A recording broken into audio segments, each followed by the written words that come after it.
not saying that. I'm not saying that.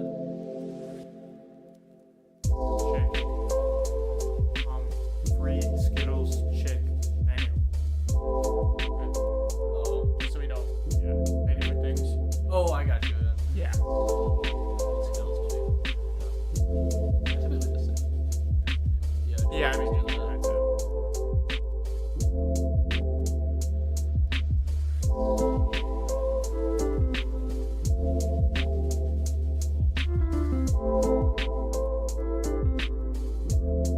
Damn, Carter with that 25 point red.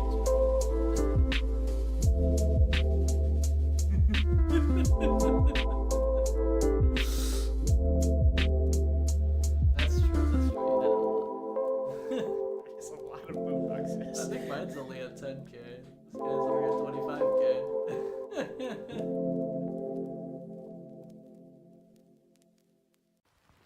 I wish I combined all my accounts. I don't think I combined my Xbox. I got my Switch account, but I got a lot of stuff. I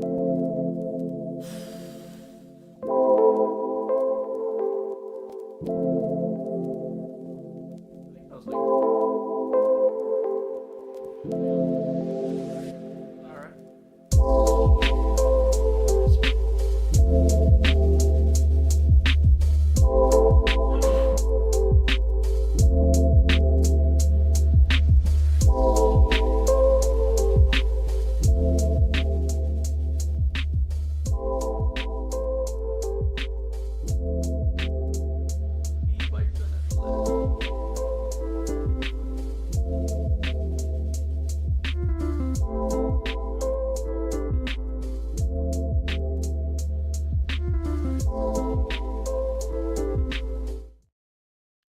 And welcome back to CMU Esports. Today we have an Overwatch game, CMU vs Stony Brook of the Seawolves. It is Lincoln Dodds being partnered with, Wazoo or Sean? and we are going to have a very interesting game here. We have a bottom of the table matchup with CMU in search of their first win, playing the Seawolves, who have one win on the year. What are you expecting to see out of this matchup?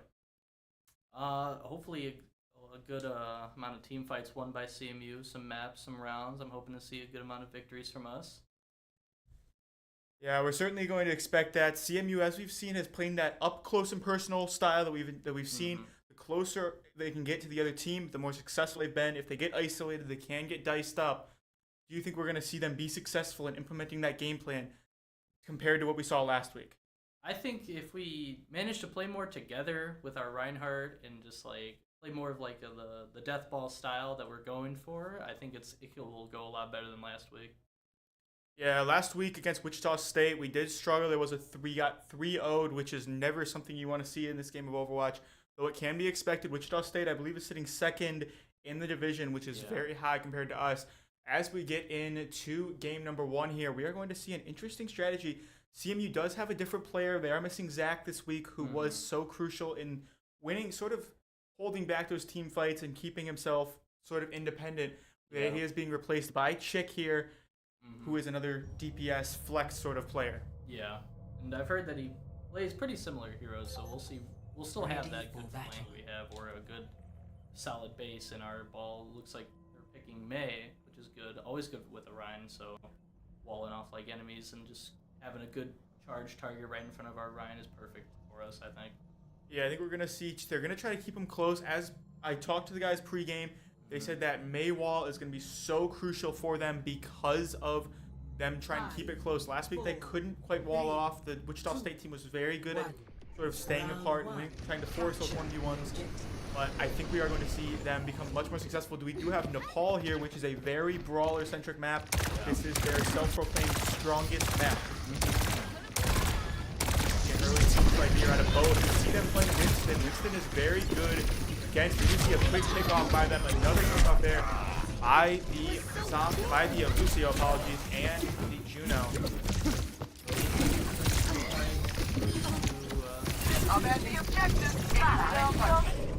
Push back the spawn pretty quickly by Lorenz here. Yeah, so seeing that Winston, he was sort of deployed the ability to get in and get out really quickly. He was able to get in, get all the damage he needed, and then get out and get that healing that he needed from the Lucio, from the Juno here. As we've seen another team fight kick off. The Ryan holds the rush. Does you see Gas to the kill.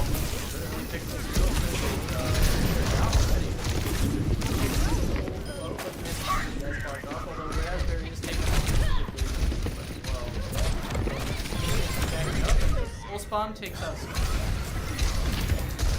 There we see the very interesting strategy by the Tracer. They're just trying to be nuisance. They're not trying to do too much. They're not trying to do too many big plays, but they are being effective, staying very CMU. As you see the Ryan be taken out by the Pharah.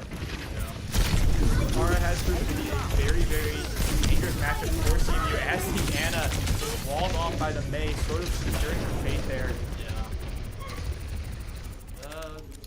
Open from spawn. Well, the bubble in the way. Can't really do much out of that. The chick is taking out again. Yeah, that Pharah is going to be so hard to get through. She uses that rockets with R splash damage, and they're so effective against melee.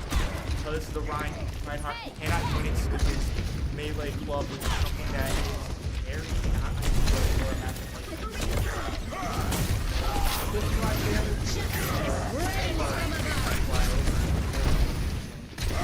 Go in the backline and take out a good amount of bugs.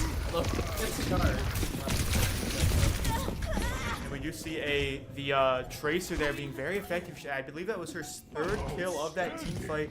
Her ability just to sort of pick off people has been very effective. See Tracer with another kill as the Winston is keeping Mei out. This is probably going to be on Mei.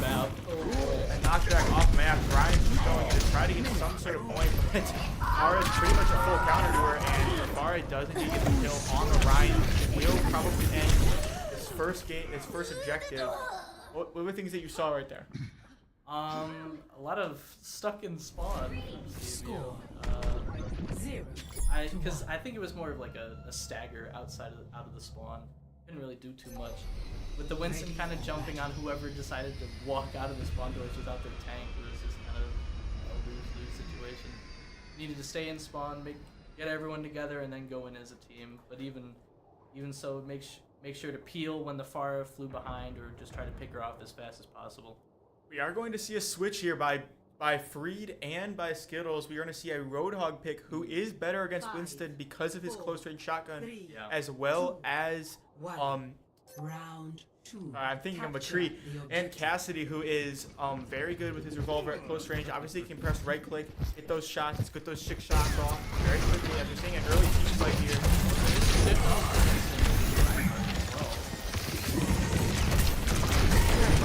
Okay, but he's already taken out. Kill here by Freed.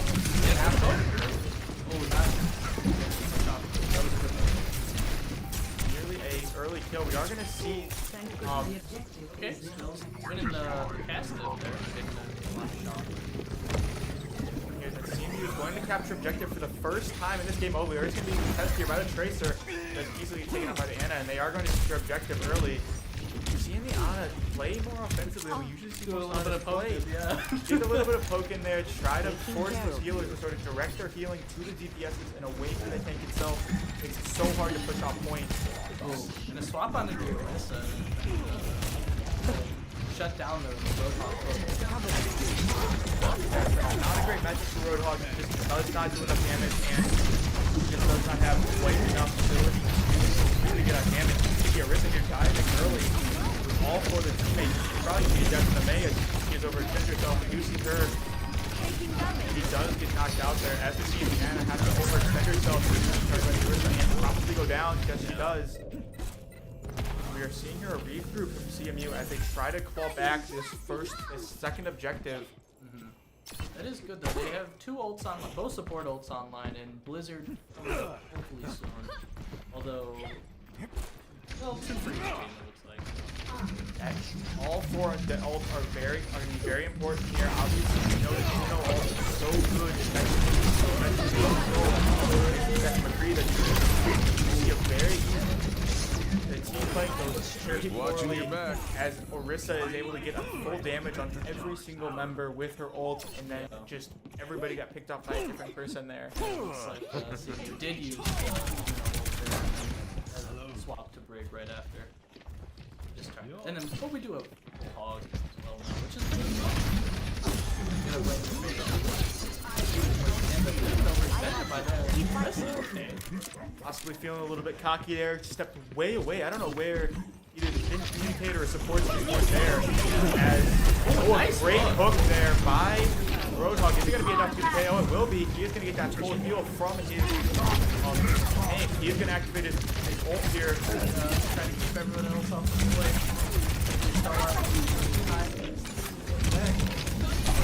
This is back. This is not going to be good for the Roadhog as he does take the death.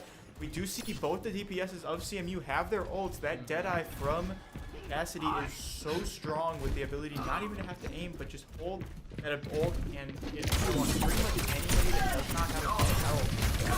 Great zone, definitely. Blizzard as well. Not super effective against Orisa because of her 45. Go just get everybody else. They're gonna see get a late flash here from as seriously Deadeye come out, but the Little Stony Western draw there.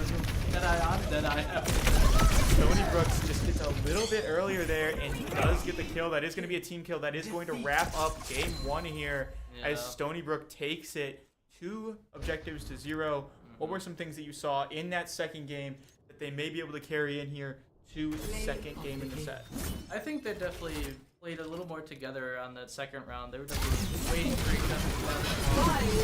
Maybe to a bit of a detriment there, but bad clip timing. But you know, they were grouped and it was good that they were trying to stick together as much as they could to kind of, especially with the Brig that they had there, because her healing effectiveness is based on how close her teammates are to her. And it's just good to have that, especially and with a hog. If you hook somebody in, it's good to get everyone on them, kind of like a swarm. Just get that pick off really soon. Yeah, they did seem to struggle a little bit when the hog did get the hook off. They struggled really to kill. We only saw it a few times. We saw it with the McCree once. We saw it with the I believe that was the Tracer he got the hook on, where he just struggled to get that total kill, and that I really think led to the survivability that we saw with the DPSs, where they were just able to stay alive, continue to do damage, and really end the and really end that objective and secure a dominant win for Stony Brook. Yeah, and in terms of the hook targets, well, it's good to hook the DPS and all. I think hooking the supports for Stony Brook would be a much better idea, just to get like that, just to have them panic even is a good thing, because to get them to waste an escape ability or just any type of ability so that they can't use it later in the fight is just good. Yes, we're going to see if there's a little bit of a change up here in strategy for CMU. Obviously, they've had a rough year. They are 0-5 on the year with not a ton of close games. Do you think we're going to see a late strategy, a late little push here from CMU, or do you think it might be sort of written in the cards here for a possible switch up, like a drastic change? I think the Roadhog already was a move in the right direction, especially like against. Because they saw the Winston and they were instantly like, okay, we should probably try to go something against that. When the Orisa came out, they didn't really do that again. They maybe could have gone like Osorio or, I don't know, somebody else. Probably just for better kind of damage output onto the Orisa, or just a better CC onto the enemy targets, just a dive maybe, but I'm not sure. They seem to prefer more death ball styles, maybe a JQ or something like that. Yeah, Overwatch is such a rock, paper, scissors game when it comes to the tank meta right now. We see Ryan get easily countered there by the Winston. Well, not really countered, but he's just too fast for Winston really to do much to. And then we see the Orisa there come out to counter Hog. Does it very well, as she has so many abilities that is so good at countering Hog. You said the Zarya might have been an optimal option. Do you think we're going to see a shift here? Do you think we're going to see CMU switch during the game?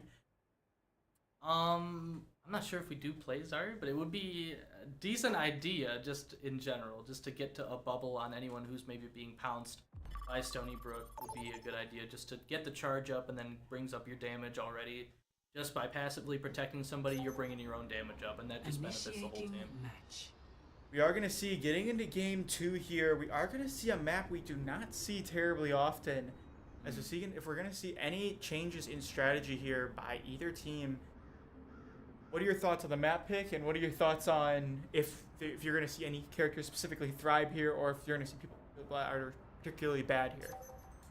Ready for Well, battle. I do love King's Row, I must say. And Ryan performs quite well on King's Row, both attack and defense. So I think it's pretty like home ground, home field advantage, hopefully, for CMU. They kind of know what's good on this map. Their characters that they like to play are good on this map, the May and Ryan, of course. So I think that's what they were going off of when they picked this map. I think it might go well for them with the Lucio. They can kind of speed past that first little choke right in front of the bus, in front of the statue, on that little archway there.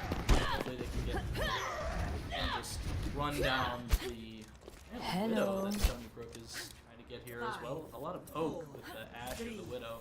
Hopefully they can just run them down, overwhelm them, Attackers incoming. kind of just What tank a their effective sneaky angle that she's running through the middle of the statue.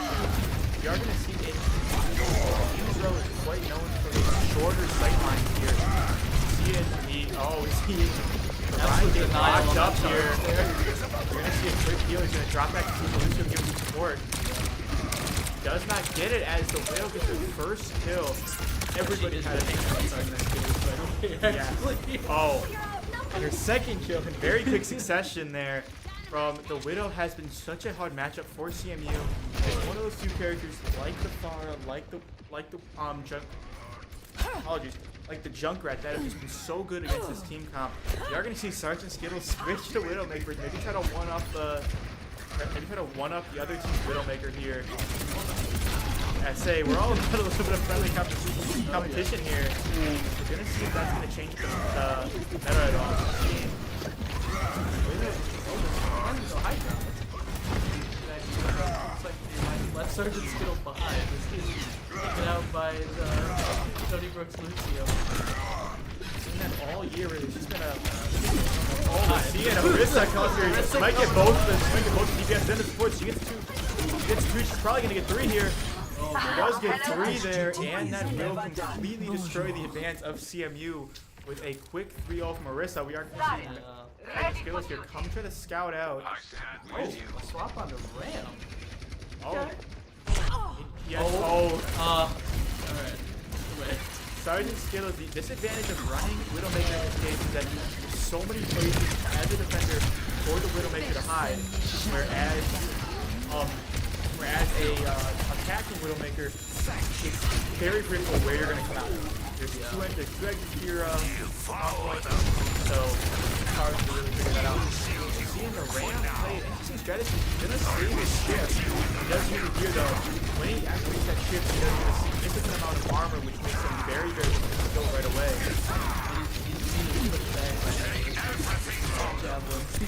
Can't use the armor very effectively. There's a lot of poke battling happening in this game. A lot of sniper bullets fly up and killing that's pretty taken out that kill. Oh my goodness. This is on an absolute tear right now. She's looking to get another one, completely countering this Ram as it looks like she's going to get another one on Ram. This Widowmaker is such a problem for the DPS and CMU as they can't even get out. Ram might get killed here again if she doesn't pop that shift and get some armor. But maybe Orisa has played this matchup a little bit because she is countering Ram very well. Second unfortunate, but you know, support. We still got one support ult. We still got Blizzard and Sight is. Yeah, I was gonna say, this was a one-man operation. But here we're gonna see in the last 40 seconds of this, they can even capture the objective here. We're gonna see a point of Lucy's trying to take out by the Hanzo. We're gonna see a yes, she does seem like she does activate it, does get killed right away. This Orisa has been such a problem for them as she gets another kill there. Teams were holding on to Blizzard and Annihilation, I believe Rams is called. Yes. I want to say. Yeah, it's Annihilation, yeah. So, we still have those two, which are pretty good, kind of very ultimate. Stony Brook has no ultimate right now, and they're not even close to really building. Taken out by 3. AbusiveChick. Oh.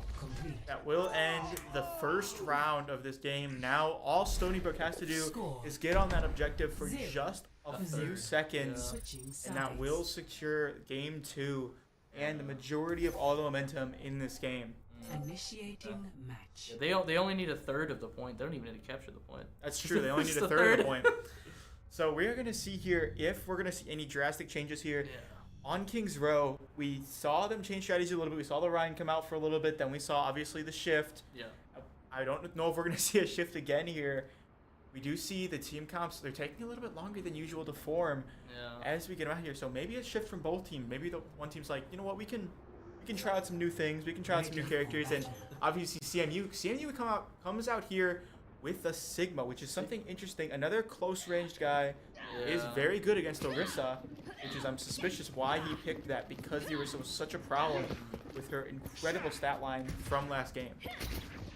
I mean, in a way, I guess they could be a good against Orisa. I mean, essentially, you can eat her javelin, you can eat her bullets, sure. But just like in terms of the DPS that but the rock is kind of useless against her because she has fortified. But like, anything that you want to try, if they want to try anything, but they still don't really want to try the Zarya, which is kind of shocking to me. Is that's probably their best option right now. One. Well, before the game we actually started, we were talking to them, and the tank Free has stated his dislike for Zarya in playing her. He described her as utterly boring, which I don't really disagree with, unfortunately. I can't say I blame them for that opinion at all, but sometimes you gotta Yeah, sometimes you gotta put it aside. We are gonna see the Ash go down as this is good to kill. We are gonna see Hanzo another kill. May is trying to hold on here. Jay does get the kill on Hanzo. Max does get a kill. still holding up just a tiny bit. Barrier is near.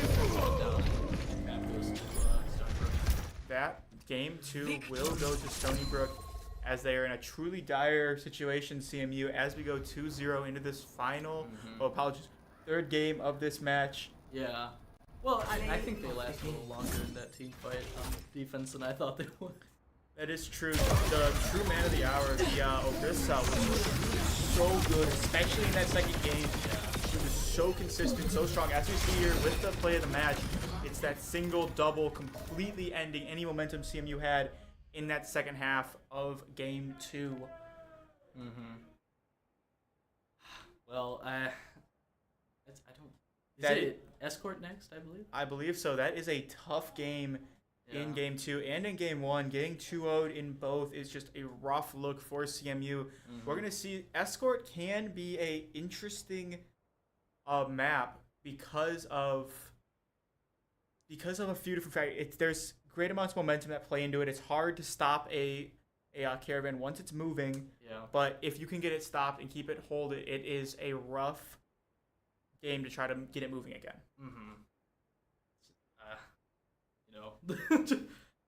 It seems that Stony Brook likes to play their kind of brawls. It would be apparent too, as they like to play Orisa, but with a suitable amount of like poke from the back with the Hanzo. They were playing Widow, they were playing Ashe. They like to just kind of stay back while the Orisa goes in and tanks everything. As CMU attempts to take the Orisa out, but she's just getting pumped from the healers. You just kind of gotta, sometimes you gotta ignore the Orisa. It's hard to do, of course it is, but you kind of gotta just either play something that can go against her, or just run past her and try to get on the supports. We are going to see a pick of New Junk City out here in game 3. It is a interesting map from, I believe that was Stony Brook that picked it. It does play very heavily into the brawler type style that we've seen both teams try to do because of how tight New Junk City is, because of how, especially on a few checkpoints, there's a very little space for movement. Do you think we're going to see a different style come out here from Stony Brook? They have been playing a little bit of like a hybrid mix. They've been playing some poke, obviously we saw more with King's Row, and then they obviously played more brawly, which you sort of have to do on Nepal. I think we're going to see a new strategy here come out from New Junk City. With Flashpoint, yeah, it's definitely a lot more brawly, because it's not Escort now. I was wrong. It is Flashpoint. But New Junk City definitely is certainly a lot more brawly, especially with this first point. I think you could theoretically run a bit of poke with like kind of like the elevated position over the point, but I think they'll probably just go like all brawl like they were doing on Nepal with like sample that. That was a good rhyme there. They had the Pharah and they had the who's their other DPS on the pole? It was Cass, I believe. Yes. So they could kind of just run in and do whatever. Although Pharah is on new junk is a bit iffy because a lot of the points are indoors. I mean, you could do it. It is. It's more of a. I've seen Junkrat be very effective here, Oh, especially yeah. in the pro plays, where if you see here with the objective, it is so tight on that very first flashpoint. It is so compacted with all the build, with most of the points being indoors, and with so many objects for the Junkrat grenades to bounce off of. It's really a very good map for those guys that like to stay on the ground, like to stay effective, like that running gun playstyle, like the Junkrats, like the Soldier 76s, like the Cassidys. Yeah. We are gonna see an interesting setup Doom here Fist. Boy. from Stony Brook with a Doomfist player as well as an Echo. Is one of those flying characters that can struggle on this map because of the flight, but she does have those explosive grenades that are so effective. We do see a switch here actually away from the Doomfist onto the Zarya, onto the Junker Queen. Okay, Junker Queen. All right, I'm down for it. Maybe a little bit, and we do see the Echo go off. As we mentioned, that she can struggle on Echo on this map. She does switch to Zenetta, which is significantly stronger on this map. Oh, we got a Venture as well. Interesting. I don't think I've seen this place. Venture is very strong on this map. I know from her experience, she is so incredibly good. She's keeping herself alive, seeing how she's invincible and she's losing the ground in that pop up. How tight the team got to be. And then also, after playing Ana, really hopefully nullify all their healing effects and we can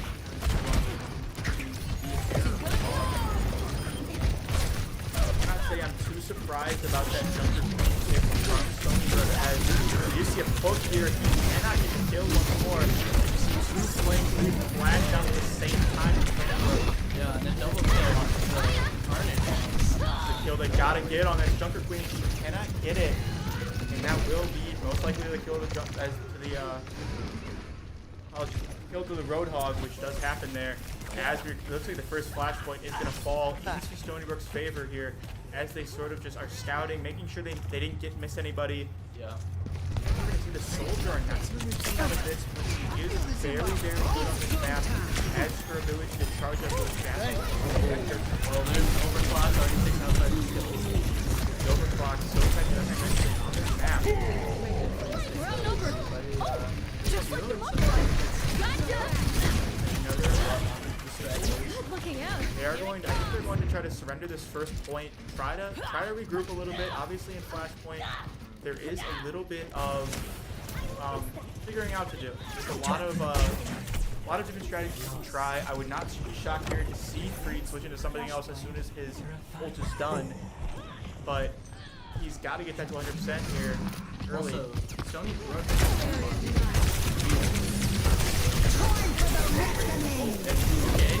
Rampage is used to kill 3 right? Stony Brook Symmetra is taken out, which is one pick for right here. At the point. Well, they gotta wait for free. That's probably. It's unwise to go into any encounter without your tank, as it's so hard. We are going to see a different sort of. This one is the most open of all the indoor maps, or all the indoor points of this map. There's 4 entrances total to this place. It is so hard to get in if you are not the person on point. So it will be a challenge that forces you in. They're losing up strength. You're going to see Free. They're trying to get on themselves.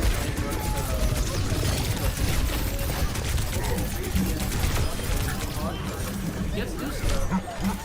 Does indeed. He can. SgtSkittlez is taken out by jumps right into.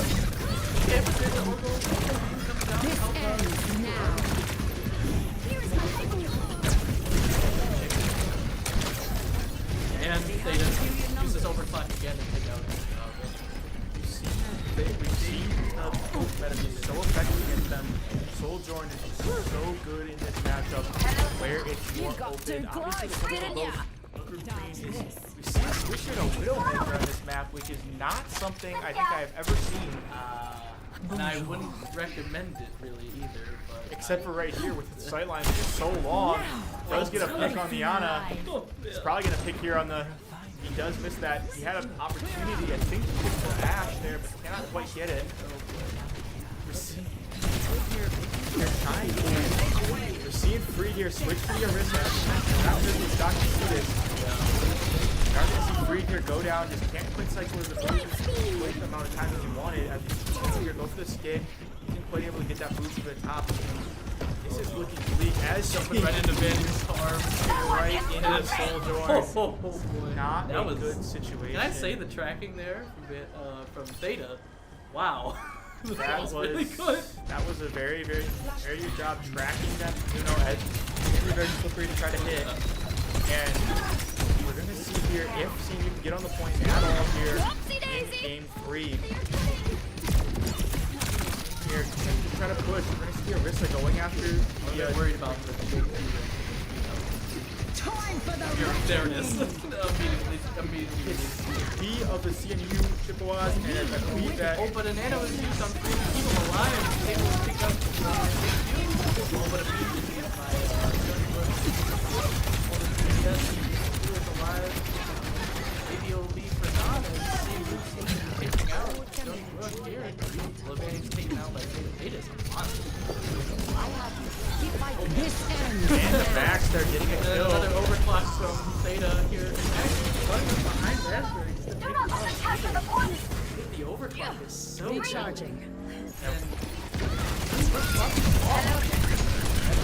We've seen a lot in this map. It's so tight. You move so fast. We are gonna see SgtSkittlez try to get a pick there on the Zar. Apologies. On Theta there, he cannot get any of the shots that he would have needed. He would have needed at least 2. Put him down to a range back here. And the one out from him. He does get 1 kill on the Osorio as he shows the point. Trying to grab it here in the last second.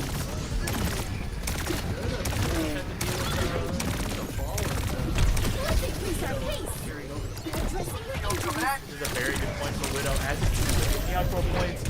Here gets another tag, and the Widow gets the finish on the Juno, which probably will isolate the Orisa enough to get the kill if the launch off the map here.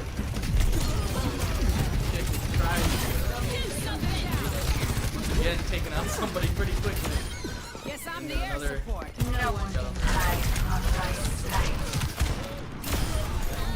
Although SgtSkittlez able to take out Theta. Does trade though, and that will end game 3 here in another 3-0 loss for CMU here. A very rough game to say the very least from them.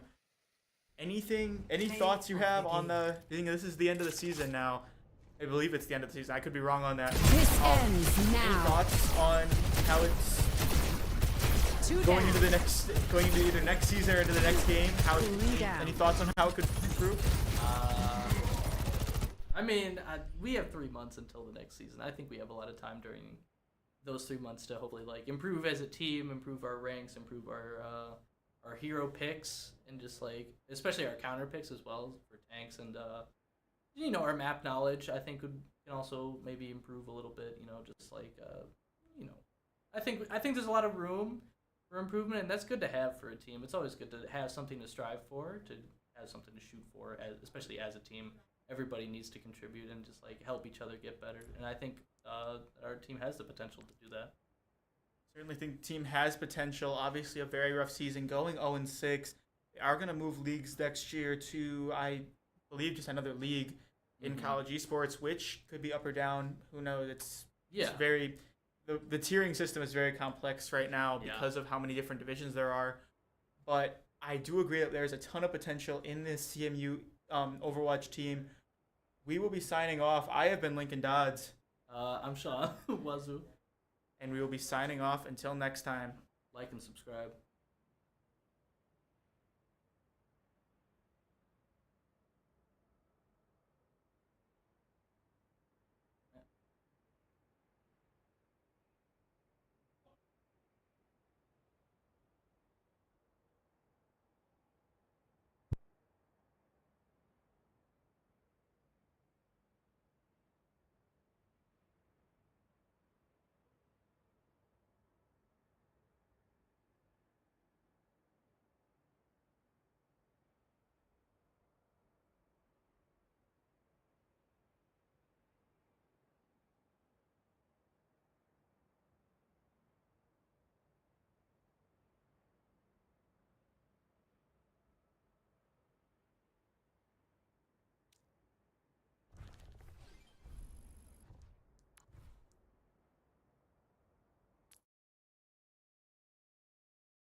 pop that shift from armor. But Lucio has played this matchup a little bit because she is countering Ram very well. That's second piece of the same grade. Fortunate, but you know, support ult. We still got one support ult. We still got we still got Blizzard and the site is. Yeah, I was So, gonna say, you this know. was a one-man operation. You know,